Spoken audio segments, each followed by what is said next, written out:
Bonjour à tous et bienvenue dans cette partie de la formation. Nous avons parlé tout à l'heure de l'architecture de Django. Maintenant, nous allons commencer par découvrir les fichiers qui sont créés à l'intérieur de notre application blog. À l'intérieur de ça, nous avons un dossier migration. Donc, c'est un dossier qui va contenir les fichiers de migration. Donc, ça va gérer la base de données, hein. C'est des fichiers qui vont permettre voilà, la création de tables et puis la manipulation de la base de données, tout simplement. Donc, on reviendra après lorsqu'on sera au niveau des modèles. Après ça, nous avons le fichier modèle.py. Donc, c'est dans ce fichier que nous allons définir tout simplement nos modèles, c'est-à-dire euh, les classes qui vont pouvoir interagir ou plutôt aider à créer des informations en base de données. Ok. Donc, c'est ici que nous allons faire cela. Donc, nous avons parlé du modèle. On a dit que c'est la couche qui détient les données. Et donc, c'est ici qu'on pourra mettre en place tout cela.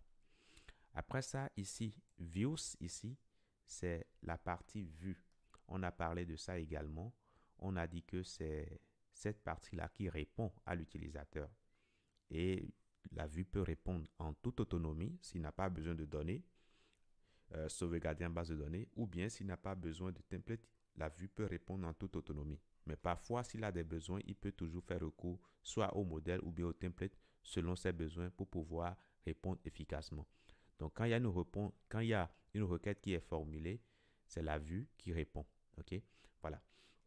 Donc, cette vue va se faire ici.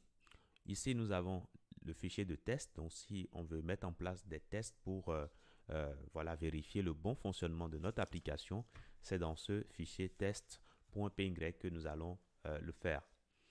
Dans app ici, c'est là que nous mettons tout simplement les configurations de notre application, y compris le nom de l'application et puis d'autres métadonnées qu'on peut tout simplement ajouter et ainsi on pourra l'utiliser à n'importe quel endroit de notre site.